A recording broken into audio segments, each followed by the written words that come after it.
Hello students. इस video में हम लोग एक बहुत ही इम्पॉर्टेंट टॉपिक डिस्कस कर रहे हैं, वो है सिंपल इक्वेशंस। आप देखिए, अभी जो लास्ट टॉपिक हम लोगों ने डिस्कस किया है वो एल्जेब्रिक एक्सप्रेशन था। एल्जेब्रिक एक्सप्रेशन में हमने देखा कि वेरिएबल और कांस्टेंट के कॉम्बिनेशन से हम लोगों ने टर्म्स बनाई थी, जैसे 2x। ओके, 2 कांस्टेंट है, x वेरिएबल है, दोनों को मल्टीप्लाई में लिख दिया, एक टर्म बन गई। 7y, 7 एक कांस्टेंट है, y एक वेरिएबल है, दोनों को इनटू में लिख दिया, ये एक टर्म बन गई। अब हमने फिर क्या किया था कि इन दोनों को जब हम प्लस या माइनस के साइन के साथ लिख रहे थे तो हमने इसे एक एक्सप्रेशन कह दिया था कि दो या दो से ज्यादा टर्म्स जो होती हैं उन टर्म्स को आपस में अगर प्लस और माइनस के साइन के साथ अगर हम लोग पुट करते हैं, शो करते हैं, तो वो एक एक्सप्रेशन होता है। ठीक है, इसी एक्सप्रेशन में अगर हम कोई एक सिंपल में अगर बात करूं कि ये एक 5 मैंने लिखा, तो मैं इसे कह सकता हूं कि ये 5 एक कांस्टेंट है। ओके, लेकिन अगर मैं इसे एल्जेब्रिक एक्सप्रेशंस की टर्म में अगर बात करूं तो ये एक टर्म भी है, ये अपने आप में एक एक्सप्रेशन भी है। ओके, तो ऐसे ही एक्सप्रेशंस जो होते हैं उन एक्सप्रेशंस के बीच में अगर इक्वलिटी का साइन अगर आ जाता है, जैसे फॉर एग्जांपल ये 2x plus 7y is equal to 5 अगर मैं लिख देता हूं, तो ये जो इक्वल का साइन आया है ना बीच में इन एक्सप्रेशंस के, उसके कारण ये एक इक्वेशन बन गई है। ठीक है,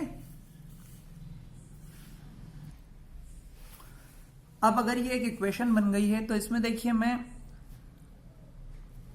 दो अननोन वेरिएबल्स का यूज किया है, और अगर दो अननोन वेरिएबल का यूज किया है तो हम इसे कहेंगे कि ये एक इक्वेशन है इन 2 वेरिएबल्स। ओके, लेकिन आपको 7th स्टैंडर्ड में इक्वेशन इन 1 वेरिएबल ही पढ़ना है। ठीक है, बाकी आप हायर क्लासेस में पढ़ेंगे तो हम लोग जो भी इक्वेशन की बात करेंगे वो सिर्फ एक वेरिएबल की बात करेंगे। ठीक है, आप ये सिंपल इक्वेशंस जो चैप्टर है इसे बहुत अच्छे से समझिएगा। एक तो सबसे पहली बात, जैसे ये नाम है सिंपल इक्वेशंस, तो वैसे ये सिंपल ही है लेकिन बहुत इंपॉर्टेंट है। आपके आगे जो हायर क्लासेस हैं उनके जो भी चैप्टर्स हैं या उनके जो क्वेश्चंस हैं वो सॉल्व करने में आपको ये चैप्टर बहुत हेल्प करेगा, इसलिए ये समझ लीजिए ये आपका बहुत इंपॉर्टेंट बेसिक है, इसे आप बहुत बहुत ध्यान से समझिएगा। ठीक है, तो यहां पर मैंने अभी ये 2 वेरिएबल की बात की, लेकिन हम लोग अभी 7th क्लास में सिर्फ 1 वेरिएबल की बात कर रहे हैं। तो मैं यहां पर कुछ एग्जाम्पल्स लिख सकता हूं कि मैं 7x plus 3 is equal to 9 लिख सकता हूं। ओके, मैं 5x plus 3 is equal to 8 लिख सकता हूं। मैं यहाँ पर 14y minus 2 is equal to 5 लिख सकता हूं। तो ये 28z plus 4 is equal to 11 लिख सकता हूं। तो ये सभी क्या हैं, ये सभी इक्वेशंस है, और यहाँ पर क्योंकि अभी हमने सिर्फ एक सिंगल वेरिएबल में इक्वेशंस पढ़ना है, इसलिए यहाँ पर ये एक अननोन वेरिएबल x है, यहाँ भी अननोन वेरिएबल x है, यहाँ पर अननोन वेरिएबल z है, और यहाँ अननोन वेरिएबल y है। अब अननोन वेरिएबल से क्या मतलब है कि 14 तो कांस्टेंट है, वो तो चेंज होगा नहीं, 2 भी कांस्टेंट है, वो तो चेंज होगा नहीं, और 5 भी कांस्टेंट है, वो चेंज नहीं होगा। लेकिन यहाँ पर सिर्फ एक ही वैल्यू है y, जो कि वेरिएबल है। और जैसा कि मैं पहले अलजेब्रिक एक्सप्रेशन के इंट्रोडक्शन में बता चुका हूं कि वेरिएबल का मीनिंग ही होता है कि जो वेरी कर सके, यानी कि जो चेंज हो सके। तो यहाँ पर इस y की वैल्यू हमें पता नहीं है, वो तो डिपेंड करेगी किस पर, इक्वेशंस पर। सो आप यहां पर कह सकते हैं कि ये y जो है अननोन, जिसकी वैल्यू हमें पता नहीं है, ये कैसा वेरिएबल है। तो इस तरह से, क्योंकि यहां पर सिर्फ एक y वेरिएबल है, यहाँ एक z वेरिएबल है, यहाँ एक x वेरिएबल है, तो ये सभी क्या हो जाएंगी, ये सभी इक्वेशंस हो जाएंगी। और क्योंकि यहाँ पर जैसे ये सिंपल इक्वेशंस टॉपिक लिया है, ये किसी कहीं कहीं बुक में ये इस तरीके से भी दिया हुआ होता है कि लीनियर इक्वेशन इन 1 वेरिएबल, ये किस तरीके से चैप्टर का नाम ऐसे भी दिया होता है किसी बुक में, लीनियर इक्वेशन इन 1 वेरिएबल।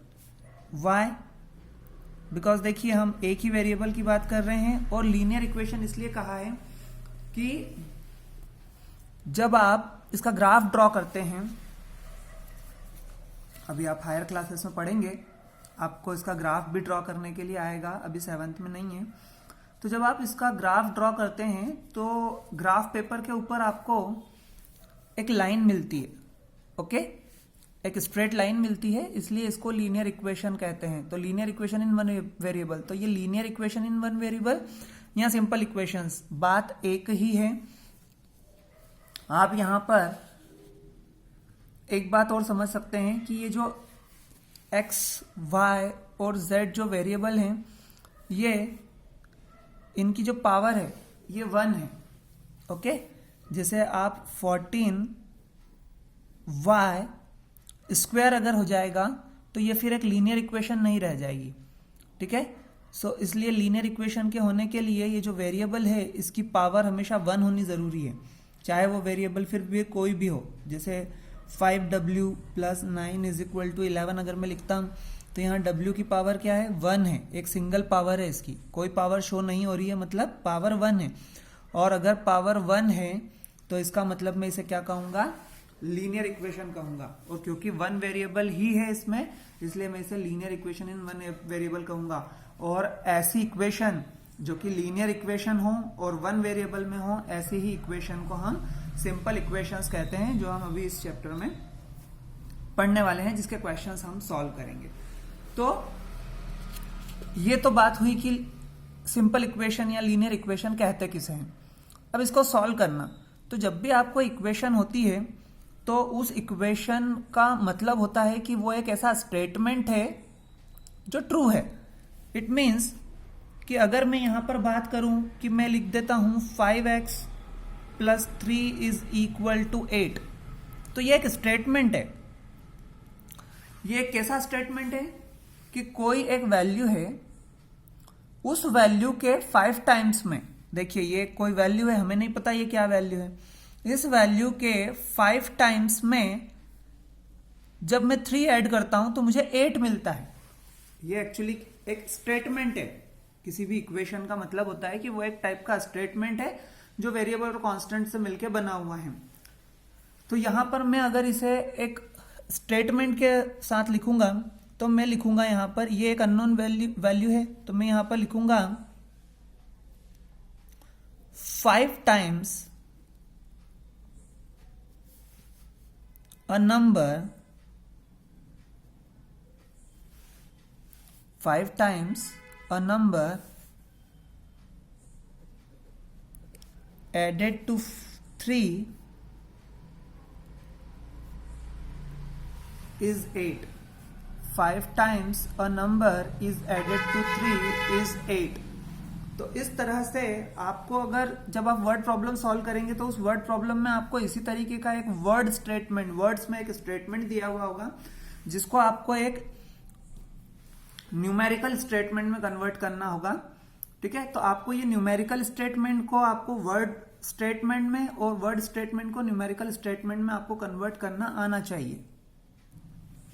जैसे मैं नेक्स्ट बात करूं 7y - 4 = 10, तो अगर इसका मैं वर्ड स्टेटमेंट लिखूंगा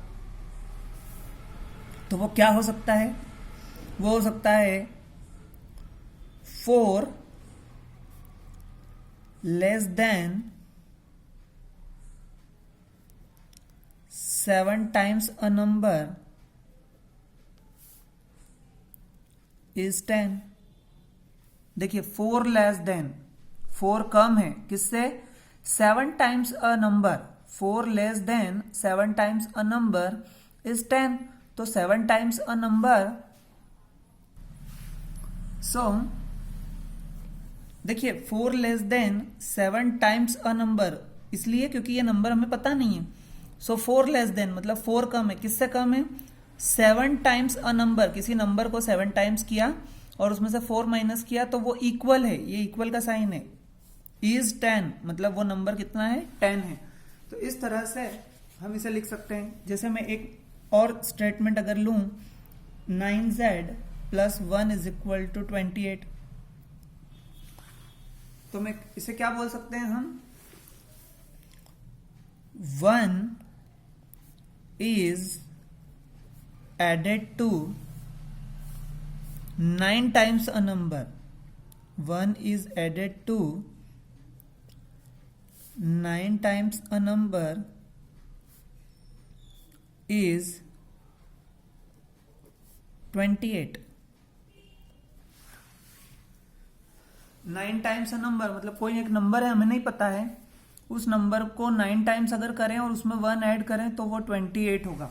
ठीक है, ये इस तरीके से ये स्टेटमेंट्स होते हैं।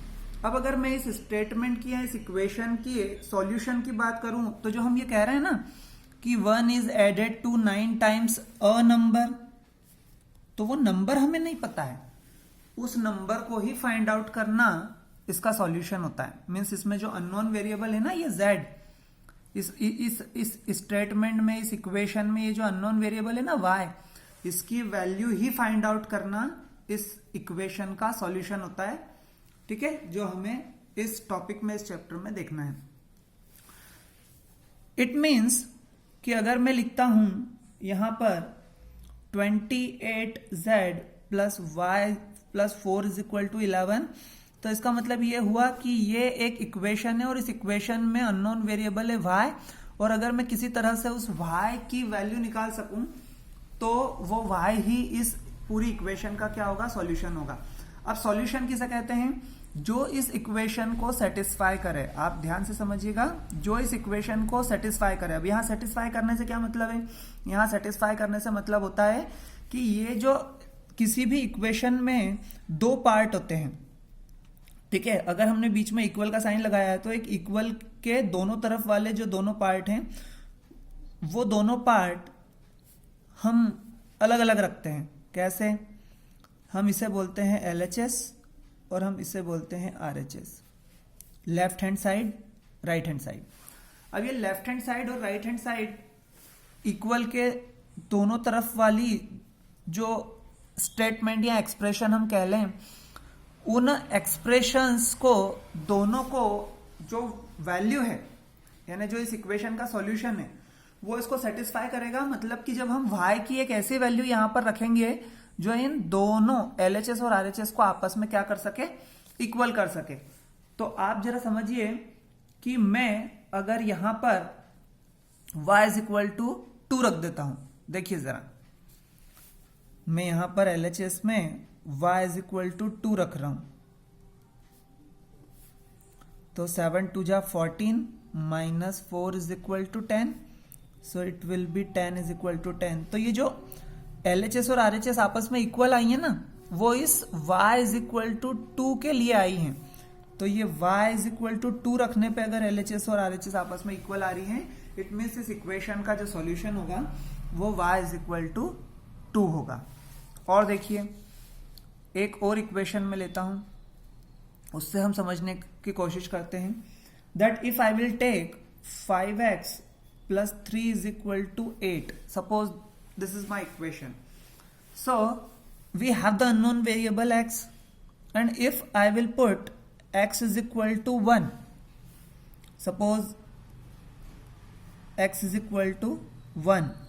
So when I will put 1, then 5 1 the 5 plus 3 is equal to 8, and then 8 is equal to 8. And since the LHS is equal to RHS, therefore x is equal to 1 is the solution of this equation. But if I will take any other value, suppose this 5x plus 3 is equal to 8, and if I will put x is equal to 2 here, then 5 into 2 plus 3 is equal to 8, so 5 2 ja 10 plus 3 is equal to 8, therefore 13 is equal to 8, but 13 and 8 both are not equal. तो ये जो LHS और RHS आपस में equal नहीं आए हैं ना, इसलिए मैं इस x is equal to 2 को इस इक्वेशन का सॉल्यूशन नहीं मान सकता। ठीक है, ये इस इक्वेशन का सॉल्यूशन नहीं है। तो सॉल्यूशन का मीनिंग होता है कि वो वैल्यू, उस वेरिएबल की वो वैल्यू जिससे वो इक्वेशन सेटिस्फाई हो जाए, और सेटिस्फाई हो जाए मीन्स LHS और RHS आपस में इक्वल आ जाए। अब देखिए ऐसा कोई जरूरी नहीं है कि एक्स वाई या जेड जो भी इक्वेशन में अननोन वेरिएबल है उसकी वैल्यू जो है वो हमेशा नेचुरल नंबर्स ही होना चाहिए, है ना, या इंटीजर ही होना चाहिए। वो रैशनल नंबर या कोई फ्रैक्शन के फॉर्म में भी हो सकती है। जैसे फॉर एग्जांपल यहाँ पर इस इक्वेशन को अगर आप यहाँ कोई भी वैल्यू रखेंगे तो ये इक्वेशन सेटिस्फाई नहीं होगी, ठीक है। लेकिन जब आप यहां पर जब हम यहां पर x की प्लेस पर 8/7 रखते हैं, सो यहां 7 से 7 कैंसिल हो जाएगा और 8 + 1 मीन्स 9 = 9 आ जाएगा। तब हम कह सकते हैं कि क्योंकि x = 8 + 7 रखने पर इक्वेशन सेटिस्फाई हुई है मीन्स LHS RHS के इक्वल आया है, इसलिए इस 7x + 1 = 9 इक्वेशन का जो सॉल्यूशन होगा वो होगा x = 8/7। यहां देख लेते हैं 14y - 2 = 5। यहां पर जब आप y = 1/2 रखते हैं, so 2 7 जा 14 and that 7 1 जा 7 - 2 = 5. Since 5 = 5, it means y = 1/2 is the solution of this equation, ठीक है। तो हम इस चैप्टर में जो अभी आगे क्वेश्चंस देखेंगे वो क्वेश्चंस हम देखेंगे कि जिसमें हमें ये सॉल्यूशन ही निकालना है। और उस सॉल्यूशन को निकालते कैसे हैं, उस सॉल्यूशन को निकालने के लिए तरीके होते हैं कि आपको सबसे पहले ये ध्यान रखना है कि उस वेरिएबल को आप अकेला रख सके, ठीक है। जैसे 7x + 1 = 9, अभी हमने x = 8/7 से इसको सेटिस्फाई करवाया था, तो वो 8/7 सॉल्यूशन आएगा कैसे। तो उसके लिए आपको इस इक्वेशन के सॉल्यूशन के लिए ये करना है कि आप इस x को एक तरफ अकेला रख सकें, क्योंकि ये एक तरफ अकेला रहेगा और इसके साथ कोई भी नहीं होगा, तो फिर उस x की वैल्यू हम निकाल पाएंगे। तो सबसे पहले क्या करते हैं कि सबसे पहले वैल्यूज को इक्वल के दूसरी तरफ पहुंचाया जाता है। जैसे फॉर एग्जांपल हमें ये x फाइंड आउट करना है, तो इस x के साथ इमीडिएट कौन है साथ में 7, बट ये जो 7x है इसके साथ प्लस में 1 है, तो सबसे पहले हमें इस 1 को भेजना होगा इक्वल के उस तरफ। सो हम 7x = 9 - 1, क्योंकि ये 1 प्लस में है, इसको जब इक्वल के उस तरफ भेजेंगे तो ये 9 के साथ माइनस में हो जाएगा। Then 7x as it is 9 - 1 हो जाएगा 8। अब ये देखिए जब हमें x की वैल्यू निकालनी है तो अब x के साथ ये 7 भी नहीं होना चाहिए, और 7 भी नहीं होना चाहिए तो 7 है इनटू में, और जो भी वैल्यू किसी भी वेरिएबल या किसी दूसरी वैल्यू के साथ मल्टीप्लाई में हो और उसको जब आप इक्वल से दूसरी तरफ भेजते हो तो वो हमेशा कहां जाती है, डिवीजन में जाती है। तब जाके ये आपका x अकेला यहां रह जाएगा और उसकी वैल्यू आ जाएगी 8/7। अब इसमें यहां पर मैंने 2-3 बातें यूज की हैं और वो आपको ध्यान में रखना बहुत जरूरी है। और वो बातें क्या हैं, वो बातें ये हैं कि सबसे पहली बात, अगर कोई वैल्यू है, हमें किसी वेरिएबल की वैल्यू निकालनी है और उसके साथ कोई भी दूसरी वैल्यू या कांस्टेंट अगर प्लस में है और उसे हम इक्वल के दूसरी तरफ भेजते हैं तो वो प्लस से हमेशा माइनस में हो जाता है, ठीक है। यही वैल्यू अगर इस तरफ माइनस में होती और मैं इसे इक्वल के दूसरी तरफ भेजता तो ये -2 जो है वो +2 हो जाता है। ये आपको ध्यान में रखना है। मीन्स अगर पॉजिटिव है, इक्वल के अगर दूसरी तरफ शिफ्ट कर रहे हैं तो वैल्यू निगेटिव हो जाएगी, अगर वैल्यू निगेटिव है, इक्वल के दूसरी तरफ भेज रहे हैं तो वो वैल्यू पॉजिटिव हो जाएगी। ऐसे ही यही सेम 2 इस x के साथ मल्टीप्लाई में है, ओके, और मुझे इस 2 को इक्वल के दूसरी तरफ भेजना है, तो यही 2 मल्टीप्लाई में है तो इक्वल के दूसरी तरफ जाकर वो वैल्यू के साथ डिवीजन में हो जाएगा। और अगर यही 2 इस x के साथ डिवीजन में है और इसे इक्वल के दूसरी तरफ मुझे भेजना है। ये इस x के साथ ये 2 कहाँ है, डिवीजन में है, और मुझे इसे इक्वल के दूसरी तरफ भेजना है, तो ये इस वैल्यू के साथ मल्टीप्लाई में हो जाएगा। इट मीन्स प्लस में है, इक्वल के उस तरफ भेजा, माइनस में हो जाएगा, माइनस में है, इक्वल के दूसरी तरफ भेजा, प्लस में हो जाएगा। अगर इस तरफ इक्वल के एक तरफ मल्टीप्लाई में है, इक्वल के दूसरी तरफ जाने पर डिवीजन में हो जाएगा, और इक्वल के एक तरफ अगर डिवीजन में है तो वो वैल्यू इक्वल के दूसरी तरफ जाके इनटू में हो जाएगी। ये आपको हमेशा हमेशा ध्यान रखना है। इन रूल्स की बेस पर ही हम ये क्वेश्चंस बहुत इजीली सॉल्व कर पाएंगे। ओके।